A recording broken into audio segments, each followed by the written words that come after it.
Yeah, I think that covers most of it. We can move to the next slide now, the last and final slide.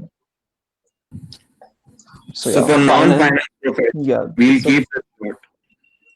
right. So I'll just mention the four domains that I've mentioned. Finance for non-finance professions. So usually engineers who tend to go into a non-technical background would usually deal with these fields or domains. I'll just mention them, then you can summarize all of them together. First is capital budgeting or the investment.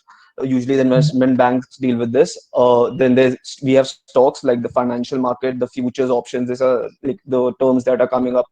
And then we have marketing. People also tend to go into marketing and trying to understand consumer behavior. And finally we have the financial modeling, as you said, a summary of the expense and earnings and the balance sheet creation and all of that. So could you just summarize all of this?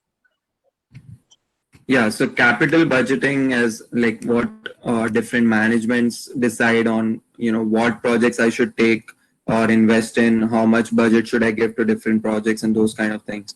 So that's mainly, determining what are good return on investment, what is something that I would do right now would drive me the most revenue. Of course, thinking in a longer term perspective. So for example, Amazon decided to tie up with one of the UPS or the postal services to deliver to give door to door services. So that's something that they invested back then. Right now they are investing in data science to give more predictions of what people will like so that they can click more. So these are the projects that these management decide.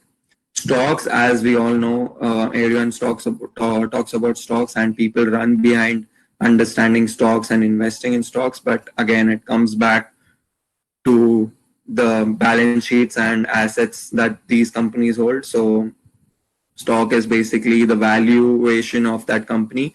Like if you're taking a portion of it, you're taking a voting rights, those kind of things. So if you're buying stocks, you are basically part of the company. Like if the company falls down, your stock goes to zero.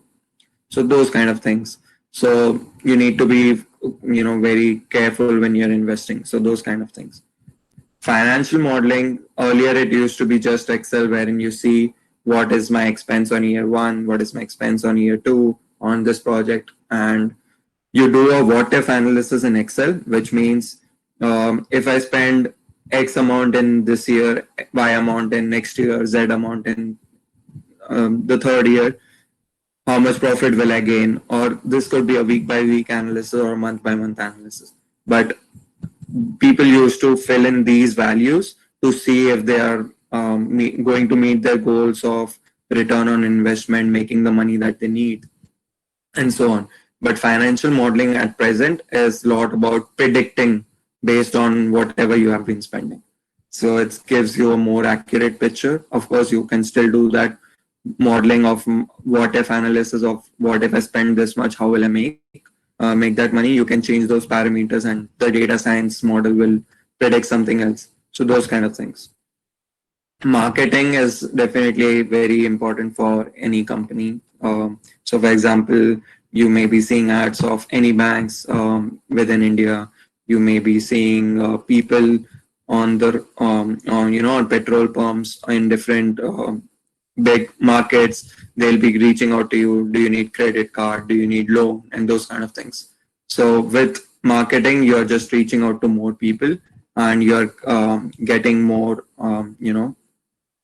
projects, or I would say money or revenue for the firm. So that's mainly where the marketing comes in. And this goes around with any kind of company. It's not just banks.